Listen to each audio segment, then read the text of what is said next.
Hello. Shall I take it away, Helen? Okay, hello everybody and welcome for tonight's screening. My name's Padmini Broomfield and I'll be chairing the session tonight. Thank you all for joining us tonight. This is the fourth and final session of the online screenings of the NHS themed films that we've been showing over the past few months. Some of you may have seen some of our previous films. If you're joining us for the first time, I'll just give you a bit of a brief background on the series and the people behind them in just a minute. But before we start, I'd just like to make a few housekeeping announcements. We're recording tonight's session. And so if you don't want to appear on the recording, then please feel free to turn off your cameras on your Zoom screen. If you want to find out where that is, it's on the bottom of your Zoom screen where you'll see a video camera symbol, or it might just say stop video. And if you click on that, you should make sure that you're not being seen on camera. I'd also request if you could keep all microphones muted throughout the screening. You're welcome to turn it on when we come to the question and answer session after each film. We've also disabled the chat function. So if you have any comments or questions that are not addressed tonight or you haven't had the chance to speak, then please do email the address and I'll get that address for you very shortly. So tonight's programme is brought to you by Southampton Keep Our NHS Public. And it's in collaboration with students from Solent University's television production course. So for those of you who don't know about SKONP or Southampton Keep Our NHS Public, it's the local branch of the national organisation called Keep Our NHS Public, which campaigns to protect and develop the NHS as a public health service available according to need, free at the point of use, and together they campaign against its privatization.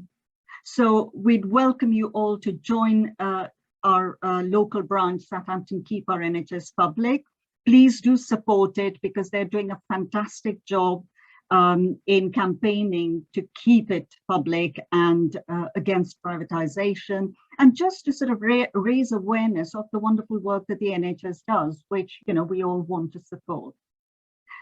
You can join the mailing list, and I will put up the screen in a minute that will give you the email address, or you can visit the Facebook page for the group where you'll find out all the latest events and organizations and just news about the health services that might be of interest. So we're aiming to have the program for about an hour. We've got two wonderful films that you're going to see tonight. But just before we watch the first film, I just thought I'd give you a little background about the project that made these films made and produced by the students. So how it started was in 2018, which was the 70th birthday of the NHS being set up in 1948. Southampton Keep Our NHS Public Group set up a stall outside the hospital. And they invited passers-by and people going in and out of the hospital to sign a very large birthday card. And if you've seen a picture of that, it's absolutely amazing. The response they received was overwhelming. There were many messages thanking the NHS and its staff. But there were also many personal testimonies of what the NHS meant to people, how it had helped them. There were some very poignant stories, some very emotional stories that people put on the card. And from this was born the idea of making these films. And the idea was to capture some of these stories and celebrate the contributions of the NHS and its people. So a very enthusiastic and committed group of volunteers from the group, and some of them are here. I can't see everybody, but I can see Ginny Levitt, Jane Freeland, Abelardo Clariana Piga and Maggie Harding, and also Helen Field. They got together and set up the project, and for the last couple of years have worked tirelessly and championed the project and its dissemination. They have spent so many hours and they've really made this thing a success. So, thank you very much to this group for making this happen. So the idea behind it, what their vision was, to interview patients and staff and produce a series of short films that would be shared to a wider audience. And it would raise awareness of how valuable the NHS is to us all. And the idea was that this would not be just a temporary thing. It would create a body of material, films and recordings that would be deposited in Southampton City Council City Archives, where they would become a permanent record for posterity. So the team approached the course leaders of the BA in television production at Solent University, Tony Steiger and Kate O'Driscoll. And they wanted to discuss the possibility of involving the students in making these films. Kate and Tony were really enthusiastic about this, and they built the whole project into their students' coursework practice. So the idea was the students would work in small groups, take and make one film each based on a different aspect of the NHS. 8 films were produced, each capturing a range of professional and personal stories of staff and patients. And they used a whole range of techniques and storytelling approaches. So each film is different, not just in the content, but in its presentation as well. And those of you who have seen the previous films will agree that they are really, really fantastic pieces of work. Now, I don't know whether Kate or Tony are in the audience, but are they around? I can't see people's names. No, they're not. So I think, so the next piece I will do myself. I was hoping if one of them was there, I wouldn't steal their thunder and they could talk about their project themselves. But just to give you an idea, what happened was the students started the project in early 2020, and they were very, very great and committed group of young people. But just as they started filming, the pandemic struck, lockdown restrictions came into force. Some of them, or most of them, had done a certain amount of filming. And so they had some content to work on, but the rest of it, all the collaboration, the editing, putting the whole thing together, all the research they had to do afterwards was all done entirely online. They couldn't meet in groups, they couldn't use the university's equipment or editing software. So basically, it's really a triumph of their creativity and hard work, that the fact that 8 films were actually produced under those circumstances. So there are all sorts of different ways they've done it, and you'll see two different approaches in tonight's films. SKONP also received a community chest grant from Southampton City Council to hold public screenings. And City Eye and God's House Tower, A Space at God's House Tower, very kindly offered their venues to hold public screenings. But obviously, until now, this hasn't really been a possibility. But public screenings at these venues are scheduled in coming months, and I'll give you a bit of information about it in a bit. There are going to be film screening at City Eye during Southampton Film Festival in November, early November, and at God's House Tower next year for the 74th anniversary of the NHS. So that's a little bit of a quick background to what you're going to be seeing. So let's watch our first film, which is titled Midwifes' Tales, and it features an interview with midwife Maggie Mason. This is directed by Caris Leonard, produced by Hannah Kelly, and the editor is Lorna Butler, and the camera handled by Connor Coleman, and the sound editor was Ollie Hatton. These are all the students that made this film. So let's have a little look at the film, and then we can have a little bit of a discussion afterwards.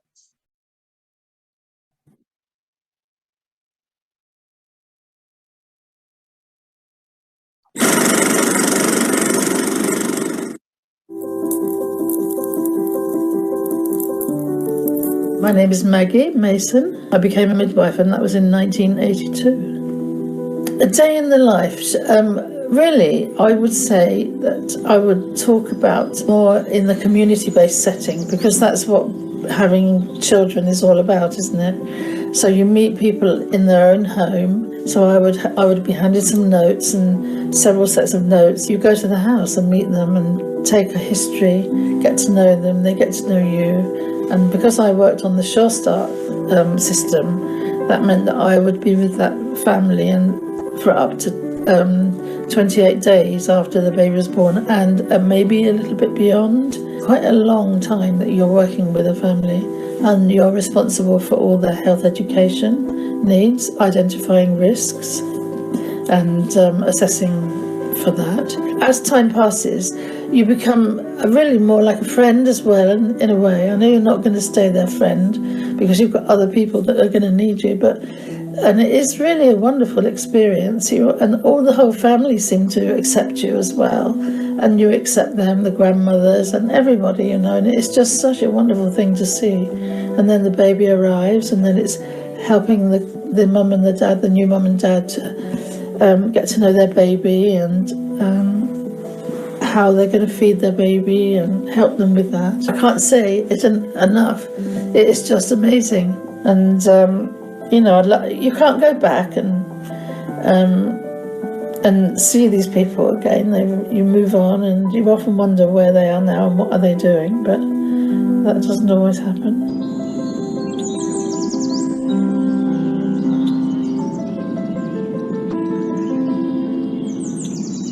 I went along to a house to do an antenatal booking of a lady that I'd never met before. She already had 3 daughters, and this was a little bit of an unexpected surprise, as she hadn't thought of having any more children. But I think she was really, once they got their head around it, they were really happy and excited. And the girls, they were all sitting there passing judgment, they kind of giving me the sort of test to see if I measured up to their expectations of what a midwife should be. And when I asked their mother, could you just produce me a little sample of your urine so that I can test it? And this little girl, the eldest one of the 3, she said, my goodness, she said, you've only just met my mother and already you're asking for her urine.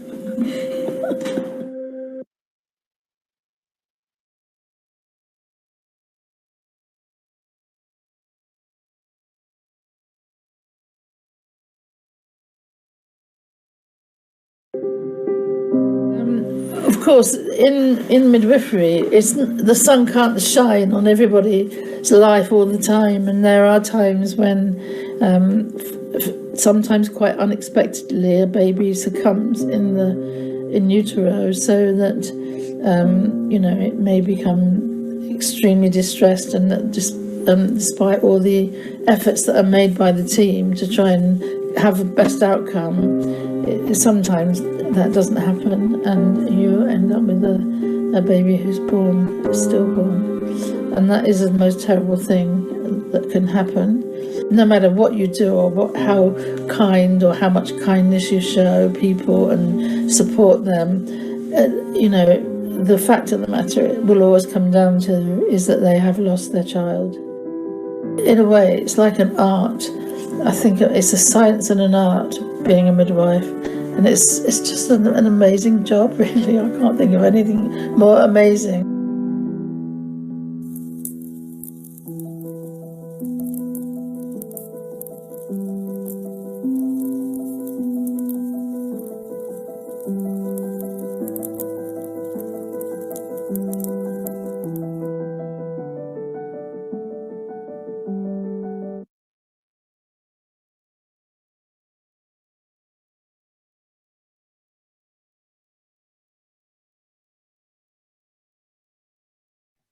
I'm sorry. Yeah, that was absolutely wonderful. I hope you found that as kind of touching as I found it. So emotive in the way she talks about the different experiences, the happy, joyous ones as well as the sad ones. We were hoping to have Maggie Mason, who features in the film, in the audience today, but I can't see her name, and I'm just got you on gallery now. I don't know if she's around, but if Maggie, if you're there under another name, please make yourself known. But I understand that there might be other midwives here who worked in the NHS or still work. So if you are and would like to say something, please do raise your hand. We're going to open it out now to question and answers. So if you would like to ask a question, please raise your hand. You can do this in two ways. You can either do it through your Zoom screen, where if you go into the participants list, which you click on the bottom of your screen, and you can then click on the raise hand option, or you can just wave and I will try and spot you, or one of my colleagues will keep an eye and we can sort of get your question. Does anyone have any comments or questions about the film that we've just seen? I can see one hand, Carol R. And I've seen Anna Ridhalsh. Carol, do you want to go first? Are you able to unmute yourself? That's yes, brilliant. Okay. I just really, I don't know if there are any midwives here, but I was wondering about the difference between giving birth in a hospital setting in the community, either a home or somewhere like Ashurst setting, because it always seems when you talk to people that it's much more relaxed and informal in a community setting than in the hospital setting. That's a really interesting question. And that was one of my questions. If we'd, I would have liked to ask Maggie, is there anybody here who has any views on this? Because so the question was, the difference between being born, a birth in a hospital setting, community, or at home. Is there anyone who wants to comment on that?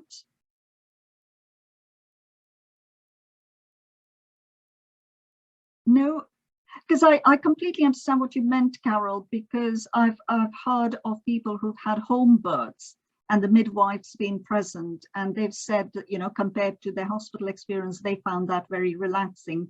And yet, obviously, not everybody can have it if they need specific medical support. So I would imagine that, it's a case-by-case basis. Jane, was it in relation to this question that you'd like to comment? Yes, it was. Yes, Yeah. please, go ahead.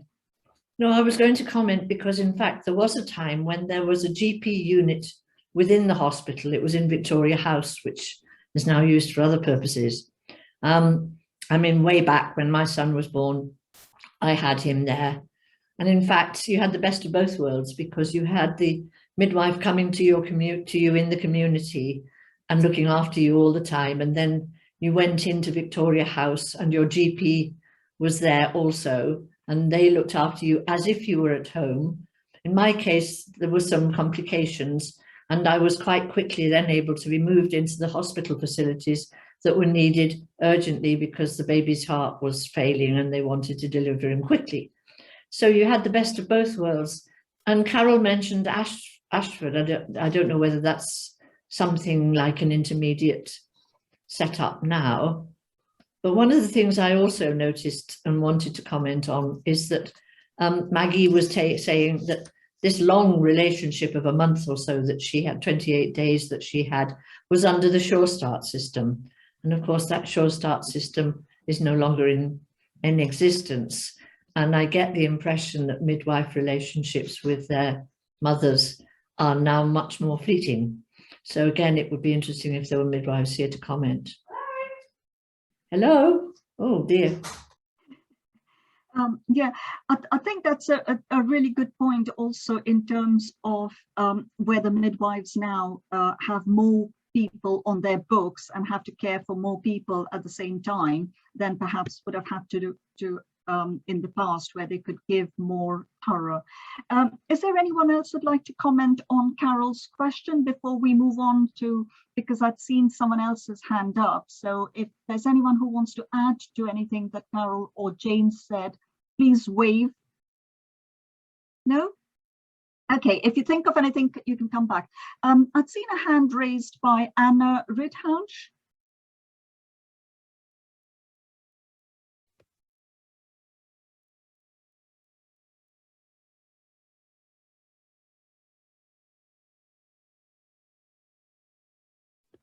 Yeah, great.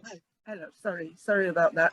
That's all right. Actually, Jane pinched my question because I was also wanting to ask Carol about the relationship with Sure Start and what kind of difference it's made to midwives now that Sure Start doesn't exist anymore. But the other thing I would have liked to ask about as well is that I've seen headlines lately saying that maternity staff are saying that maternity units are not, in some cases, not safe, and presumably that is because of pressures on the NHS. But I would have been interested to hear. I don't know if anybody else knows anything about what those pressures are doing at the moment. Jenny, did you want to comment on this one?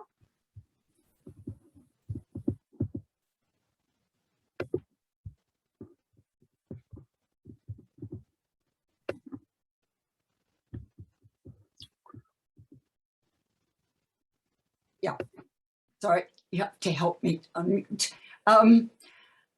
I really wanted to do some research on this, and I was hoping Maggie would be with us, because as far as I know, there is a huge lack of midwives, just like all other nursing staff. And why has that happened?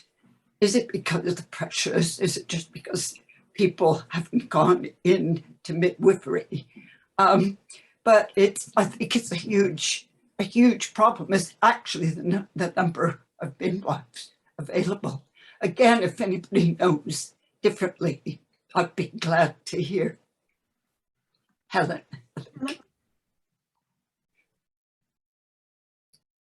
Thank you, Chair. If anybody listens to Radio 4 Woman's Hour, there was a very good item on yesterday's programme all about midwives. So if you've got BBC Sounds, you can access that again. It was Monday's Woman's Hour, and the piece was on about 10:30. And in fact, they had a Dr. Mountfield, who was from a doctor in obstetrics from Southampton, was a speaker, and they also spoke to a midwife. And this midwife, who wanted to be anonymous, but she says it's the lack of staff and the lack of, although she didn't actually, they couldn't say, yes, it is a dangerous situation, because if you're about to go into hospital to have a baby, that's the last thing you want to hear. But so she was saying they're doing the best they can, but some midwives are working a 13, 14, 15 hour shift without a break. And then they're being told, you can't go home, there's nobody to take over from you. So they're carrying on. And it's not uncommon for midwives to work for 24 hours at a stretch without a break. It's just absolutely phenomenal. It's not in the public domain, these figures. There's a 2,000 shortage, there's a shortage of 2,000 midwives, and that was before the pandemic in 2020. So it's not something that's been caused by the pandemic. It was there before, a massive shortage of midwives. And what's happening now, obviously, is it's estimated that over half of midwives want to leave within the next 6 months because they just cannot take the pressure. And I mean, there could be nothing worse, as Maggie Mason said, you want the best outcome. And if you're working in conditions where you know there's a possibility of making a mistake through exhaustion, I can imagine how you'd want to think, I've got to get out of this. I can't put people's lives at risk. I've got to just go. So it's a very, very, very gloomy outlook. And I'm sorry to say that, but it is gloomy.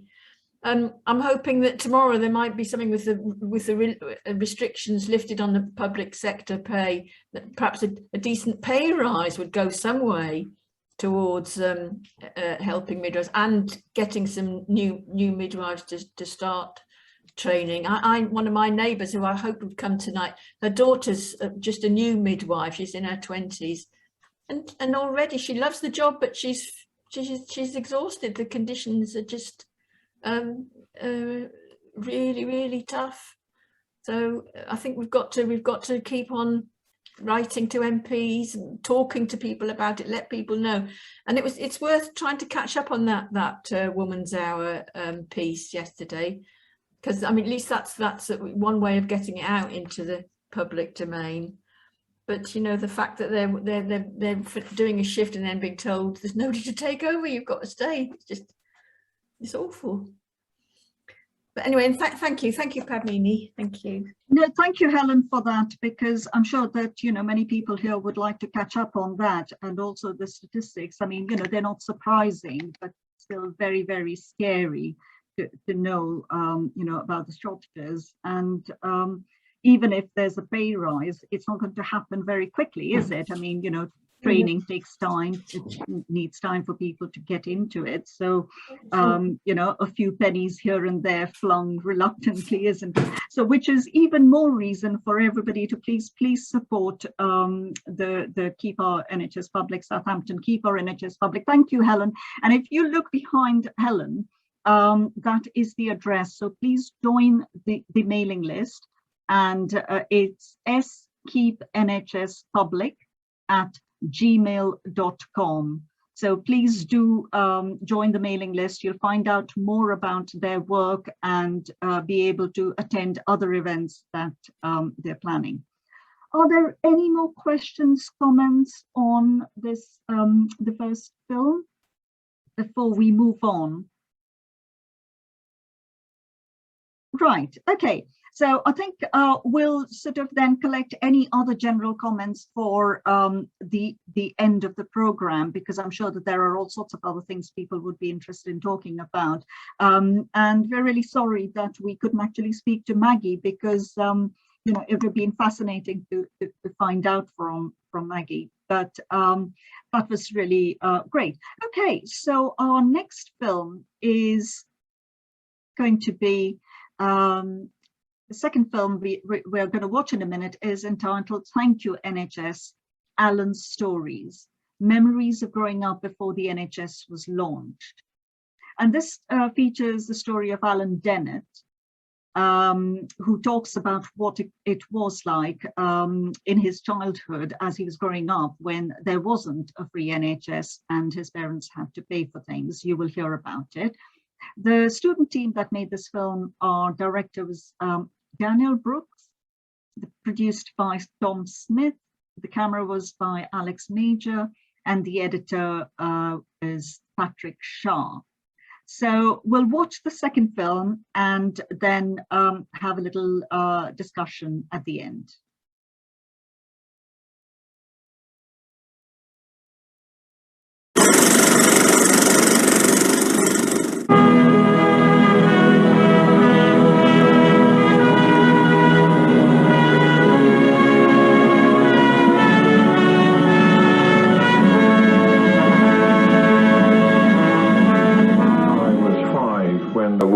Started, and it was during the period when I was in junior school that I had a certain amount of dental treatment, which in those days was the responsibility of the schools.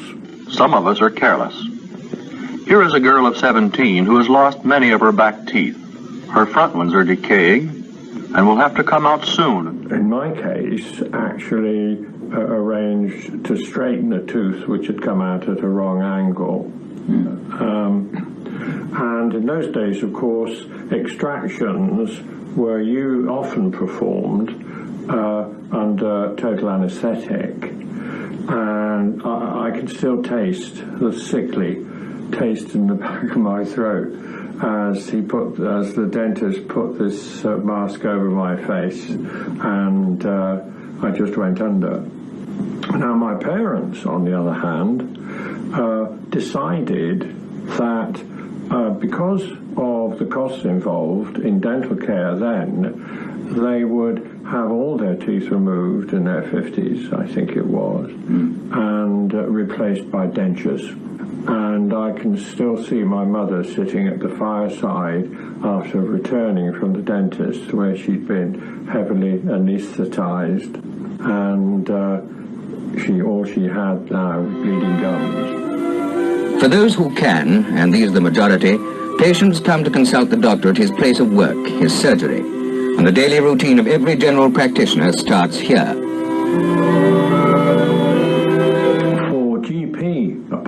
once. My mother paid a nominal sum to be on the panel, as they called it, and if and when we needed any minor treatment by the general practitioner, the family doctor, then that was covered as well.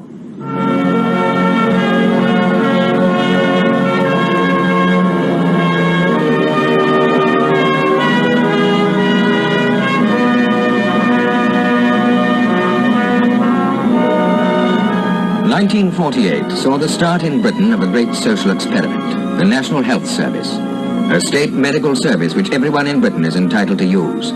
Its cost... As I got older, I found that there were more things that needed attention. I have an annual blood test. This is simply to see whether the medication is having an effect, but the doctor included cholesterol, which I thought was quite useful. And a few years back, she said, shall we add the PSA test, which is the test that's used and as an indicator of possible cancer, prostate cancer. And when I returned for the results, the specialist nurse had said, yes, you have prostate cancer, stage 2. Treatment for this is that you will have hormone treatment every 3 months, and after the first 3 months, you'll have 20 sessions of radiotherapy. Had I had to pay for this treatment, I would probably have had to empty my piggy bank. That in itself is something which I think is quite remarkable, particularly now that it's still available. I'm well aware that I owe a lot to the NHS, and I'm also well aware that I would not have survived this last 12 months without it.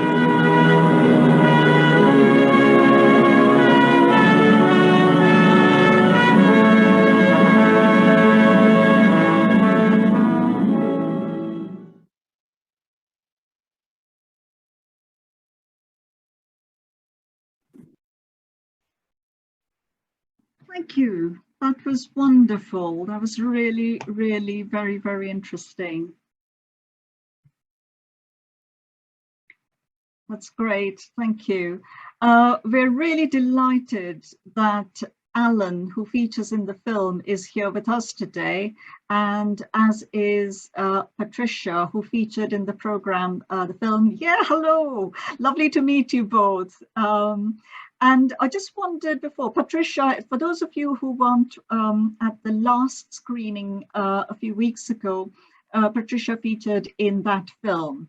And Alan is here today as well, and it's Alan who you saw. So would Alan, would you and Patricia like to make any comments about what you spoke about or your participation in the film? And I'm sure that other people will have questions for you in a minute, but first, if you wanted to say anything, please feel free.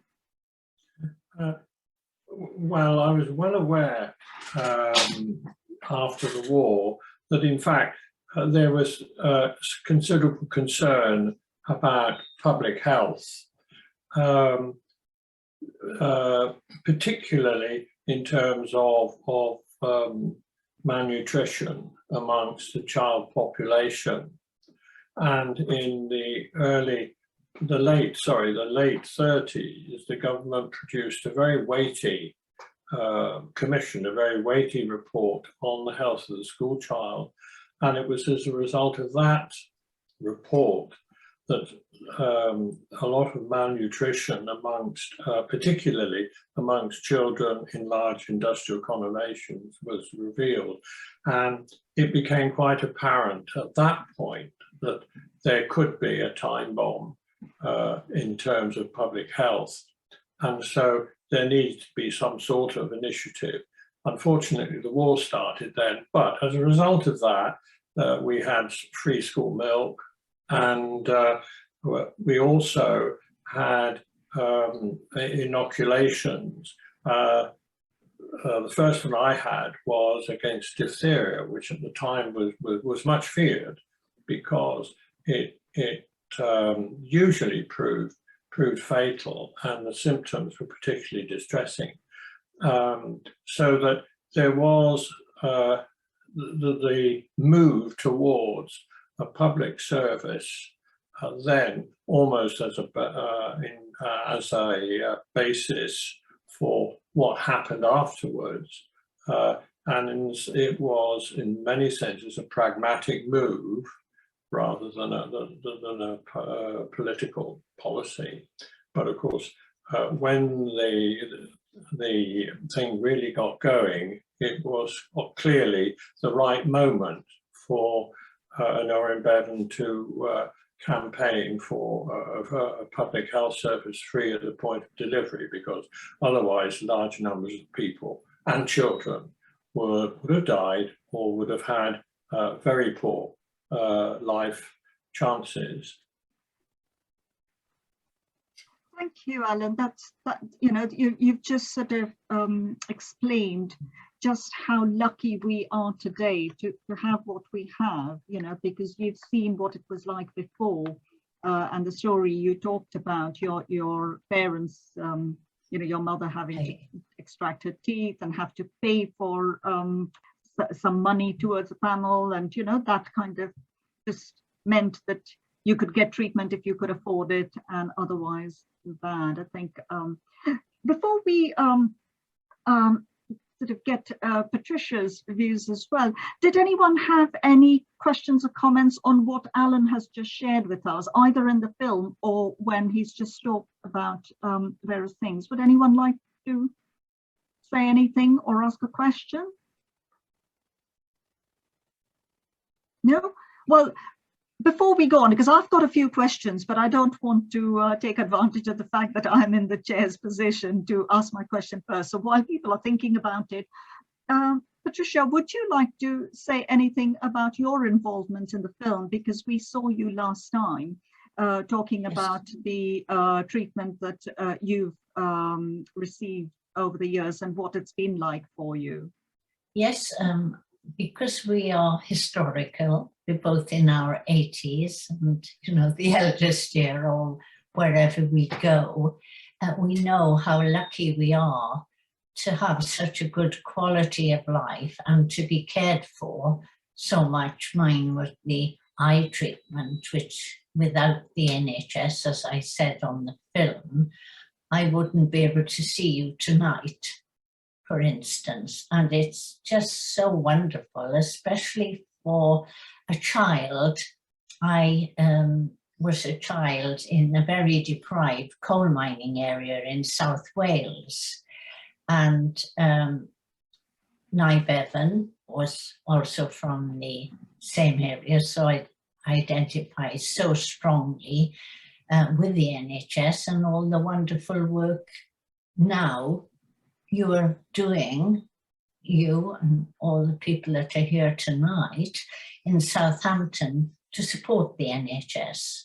So that's so much appreciated, because when all of you get to our age, I want you too to have the best quality of life, and you won't get it if there aren't the people there to take care of you. It's really sad, isn't it? It's very sad and very frightening as well to see where it's headed for.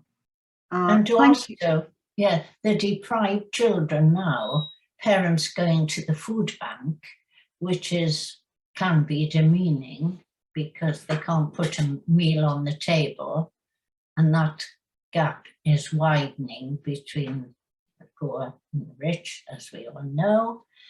But when I was going to school at age 3, full-time education, that's another story, I was having malt extract in a big jar that we could take, and we loved orange juice for the vitamin C free.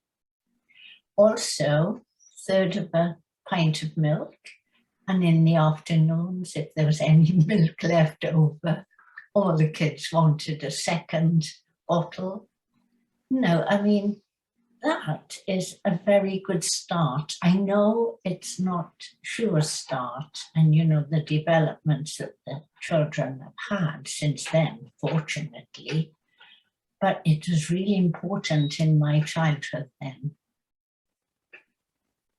That is such an important point you made there, Patricia, because, you know, while people sort of think that things were pretty bad then, it's very sad to see that things are now going back to what they were before the NHS. And, you know, the food poverty that you talk about, you know, the reduction in health services that we're all facing in the future, that is a very, very scary prospect.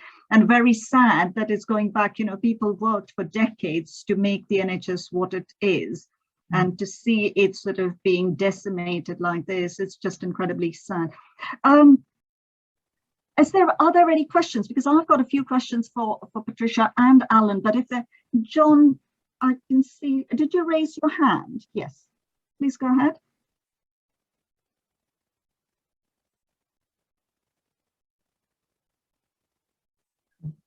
Who's John? Hello? John.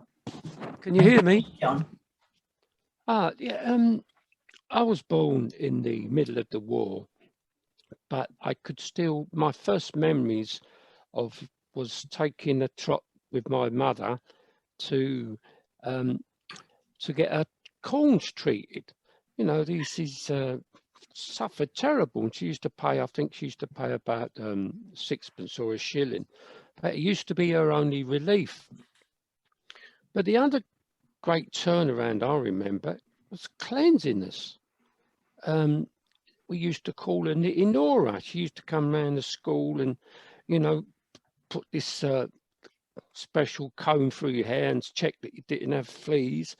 And also in the clinic, I mean, there's loads of us. It wasn't just an individual thing. There was tons of us. You know, we used to go down to Pine Street Clinic, get treated for scabies and stuff like this, and then all of a sudden we had this new wave, this people coming into the schools, you know, with the orange juice, the malts, the milk, you know, and even checking if children was, you know, making sure you got a second dinner and stuff like this. And this chiropody alone is, you know, no one talks about bad feet with old people, but you know, it's a big thing with old people. I've suffered terrible with my feet, you know. Unfortunately, you can't get treated on the National Health. You know, I do have to go down to the local chiropodist. Lucky enough, I can afford it, but you know, there must be millions of people who can't. So it is tragic to see these things, dentists, eyes, you know, I do remember the old gassing of the mouth for the teeth and a big lump of rubber when they just took your teeth out. No. It's hospital. No, the smell, you can still smell it with the mask going on. You have to bite on this piece of rubber. And no, this national, they don't understand all these little things. You know, we always talk about hungry children, but we don't talk about their health, the hygiene, you know, with the 3 or 4 living in one room. It's stuff like this. You know, a lot of parents can't manage stuff like this. So the National Health was a wonderful, wonderful thing that got a lot of us, of course, followed up by all of a sudden they knocked down all the dirty houses and the slums that we lived in, and all of a sudden got nice council flats and stuff like this, you know. We're losing so much. It's not just about one specific thing. It goes from feet to teeth to eyes, you name it. It all goes there. Cleanliness, these were very big things.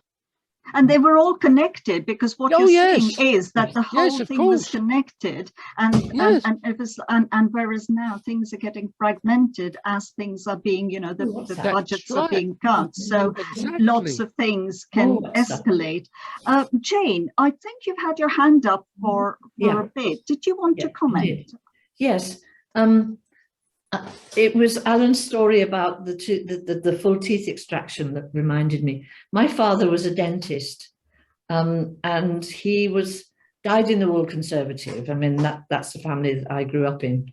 And nevertheless, when the National Health Service came in, he was one of the first dentists to sign up for it. And I asked him why once, and he said, I used to have young women coming into my surgery with tiny little bits of filling that needed repairing. And they'd say, I want them all out. And he'd say, but look, it's just a little, no, I want them all out. I can't be bothered with fillings. There'll be one after another. I can't afford it. And he said it was tragic. And I just had to take these, and I had been brought up to do conservative dentistry with a small c, where you conserve people's teeth, you filled fillings. And that's what I wanted to do, and the NHS gave me the opportunity to do that, and that's what I did. And he would be turning in his grave if he could see what dentistry is like now. You're quite right. I think you've all made some very, very important points here. And if I might just sort of say something, when I've looked at stuff in the Southampton City archives, you know, oral histories that were recorded in the 1980s, there are people who talked about what it was like to have your teeth extracted down East Street by a guy on the street, you know, with a pair of plier type things, and you know, the kind of stuff that people just couldn't afford in the really poor parts of Southampton. And to sort of have that fear that somewhere along further in the future, that's where we're going, you know, in a full circle, is incredibly scary. Are there any other comments? I mean, Patricia and Alan, please do come back in if you've got any other sort of comments on what people have just said, or if anybody else has got questions or comments to make. Please do wave your hands. I can see you. Yes, Pat. Would you like to go back to the beginning? You know, as I said, the schools helped us, the communities helped us, the NHS, all working together. It's a marvelous time to grow up. Whereas now it's, as you say, fragmented and so on. But I would like to make the point that it was such a pleasure from all your background organisation to have those Solent University young people come to our home. And, I mean, we had separate teams, separate people, you know, and I can only speak of my own experience, but they were so well briefed to make those films. They were young people. Would you like a cup of tea? I said to them. Oh, no, we brought our own water. You know, they didn't want to put us out at all. They were very, very quick and so agile with the cameras, well taught, well briefed by the person that was lecturing them. They really knew. I take my hat off to the film they produced with me on. So they deserve some acknowledgement in bringing these points out, as do the team that organised it. Just like to make that point. Thank you, Pat. I think you know, we'll pass on your comments to the tutors.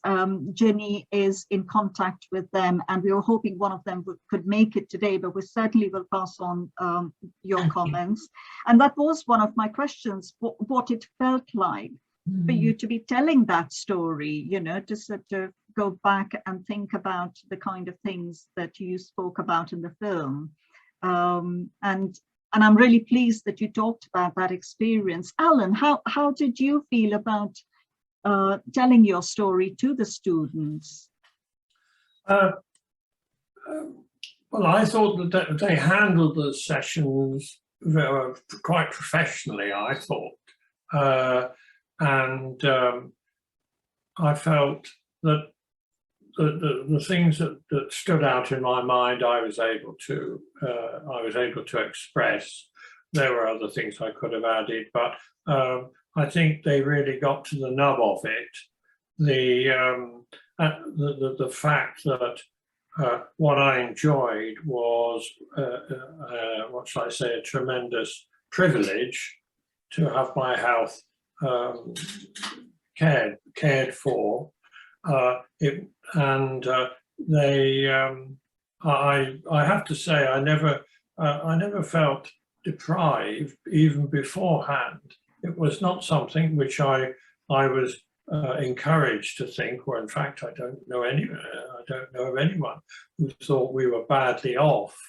What we did realise was just how well off we were going to be when we didn't have to pay for health care, which would, in some circumstances, would have been a major part of our budget, but it gave us, it allowed us a quality of life which we wouldn't have enjoyed had we had to save for our health insurance and so on. A lot of people enjoyed what you call social mobility simply because they had free healthcare.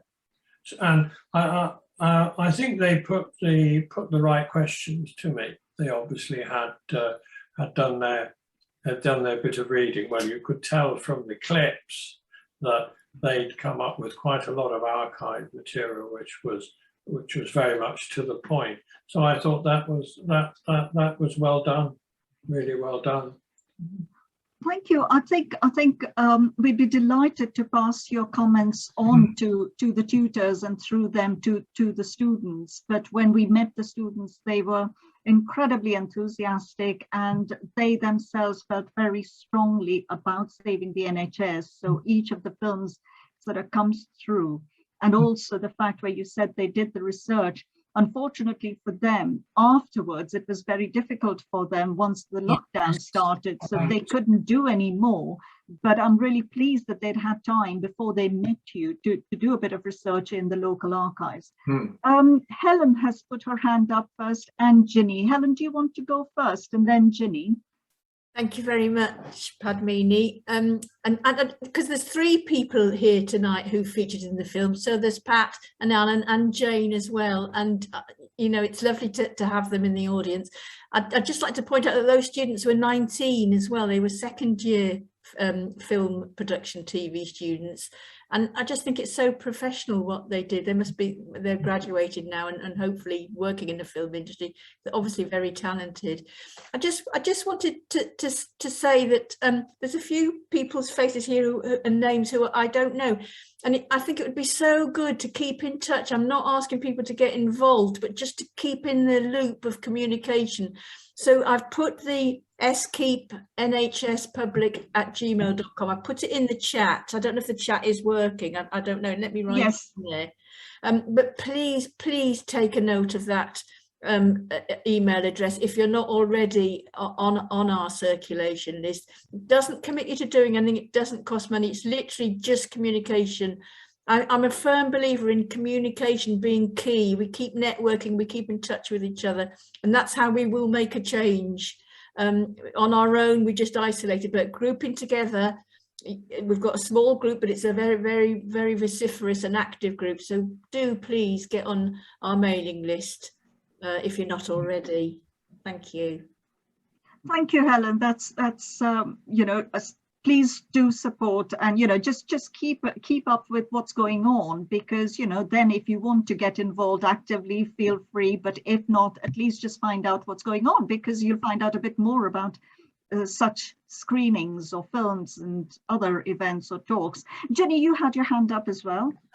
Yes, I just wanted to say, I'm going to put her on the spot, that Jo Smith is with us tonight, and she is our city archives person, and she worked I'm so enthusiastically with us as a team, and also I know with students. Jo, I don't know if you want to say anything, but we really do appreciate it. Yeah, can you hear me? Yes. Can you hear me? Yes. Yeah, I just want to say what a positive experience it was. And we'd had one group of students in doing research, and I'd managed to do a bit of filming in the archives. So they'd looked at old maps. I think it was the group who were doing the St Mary's area. So they'd been in, and a second group was due to come in when, of course, lockdown happened. So I did feel really, really sorry for them trying to get everything done under those conditions. And they did try to come in, the second group, and it was a day when everything was just shutting down, and unfortunately they couldn't come in the end. So I think to have done that piece of work without the ability to actually come in places, and I was only going into the office one day a week just to check strong rooms and to check that there was no flooding and things like that. So it was really, really difficult to carry on during that period, and they must have found it so tough to produce such great pieces of work without access to some of the resources. So yeah, I'm really impressed. Thank you, Joe. I think you're right, because I don't know which films, but I understand that, where they were lacking certain resources and certain photos or whatever, it sort of made them more creative. And this is something their tutor Kate mentioned last time when she was here, and she talked about how they had to adapt. They had a vision about how they'd make their films.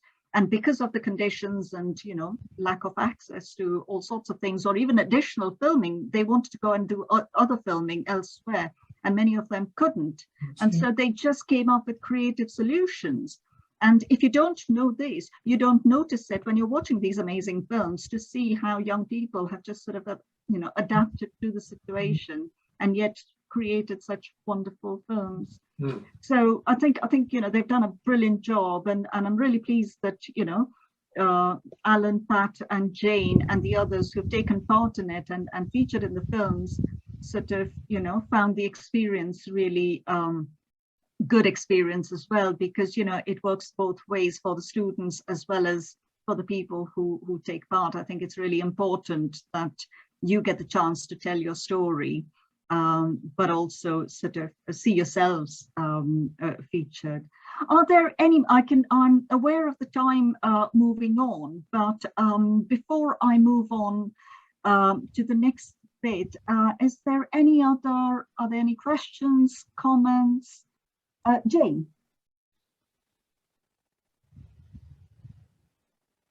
To Joe, to thank her for all of that, and also to mention that now, of course, these films and the raw material of the interviews from that will go back into the city archives and become part of that whole archive for people to research in the future. So we're really pleased about that. Thank you, Jane. I think that's brilliant, because it adds to you can look in the archive and find the sort of trajectory of health services from over a century ago to today, just based on the documents and memories that they have. Anyone else? I need to sort of pass on to Jane in a minute, but before I do that, are there any other comments, questions, anything else? Jane, would you, I'd just like to pass on to you, and then we'll sort of talk about the films being shown in during the festival. So we've got a little bit of detail about that, but if I pass on to Jane.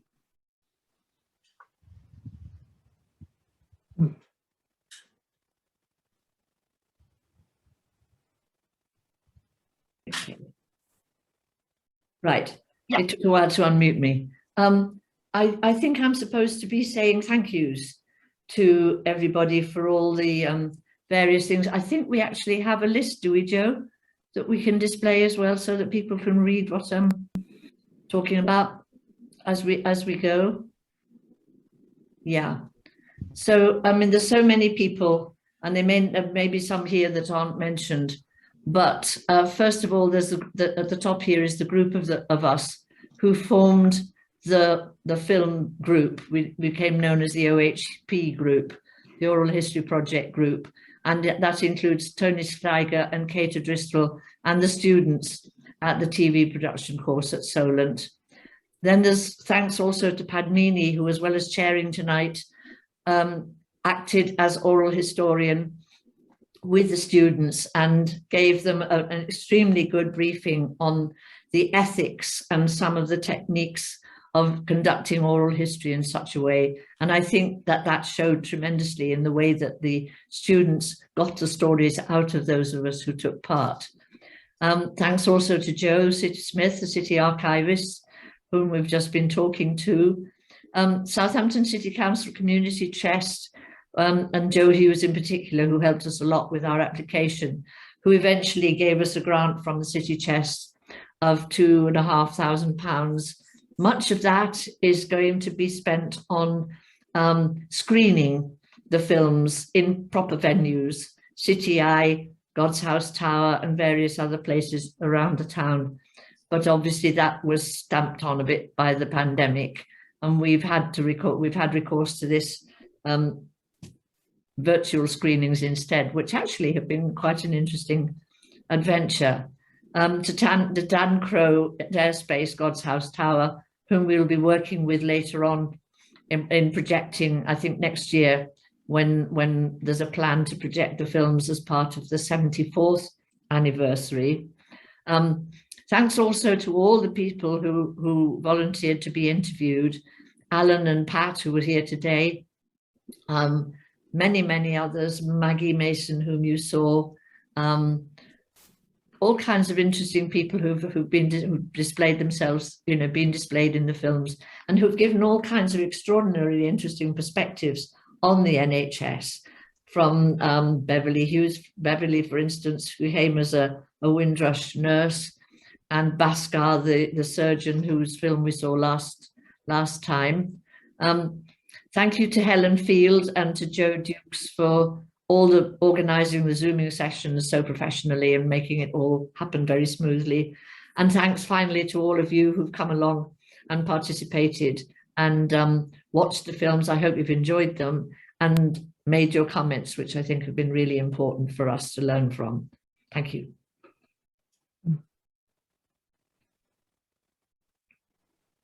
Thank you, Jane. That's brilliant. I just wanted to say at the end that, as I mentioned earlier, I think we've got a slide in a minute about the details for the screening of the films at City Eye Hub.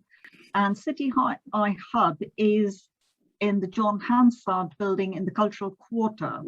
And the films are going to be shown on a loop. So if you've missed the first few films that we've shown over the last few months on here, then please pop into City Eye, because that's where you'll see all 8 films. Each of them are just the same length as today, 7 minutes, and you'll be able to see them all in one go. So please do go there. The other thing I'd just like to mention is that basically, as you noticed today, we've had online Zoom film screenings just because we haven't been able to meet, and there'll be a few venues that we'll have at God's House Tower and City Eye. But if you know of places where you would like these films to be shown, if you know of any community venues where these could be screened, I'm sure that that can be arranged by the group, and we've had a discussion like today, so people from SKONP would be willing to attend to sort of present what the program is and how the films were made, and just have a discussion about the sort of issues that we've been talking about. So please, if you do know of organizations or venues who might like to host the screening of these films, please do get in touch with us, and please do sort of kind of spread the word about the screenings and about SKONP, and please do join us at future events. I'd just like to say thank you very much to everybody who's come here today, and the students, as well as the group that actually made this happen, Ginny and Jane and all the others who made this project come alive. And it's going to happen. It's kind of growing momentum, and I'm sure that there'll be lots more screenings. And I think the whole point of this is to raise awareness and get people on board. So please do support them. And thank you very much. It's been a pleasure working with you all. And yeah, thanks very much.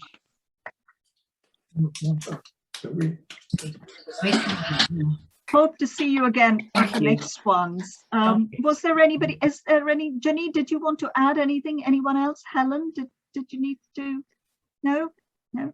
So please do watch the films at City Eye in November and get on that mailing list or check out Facebook. Thank you. Thank you. Good night, everyone. Bye. Bye-bye.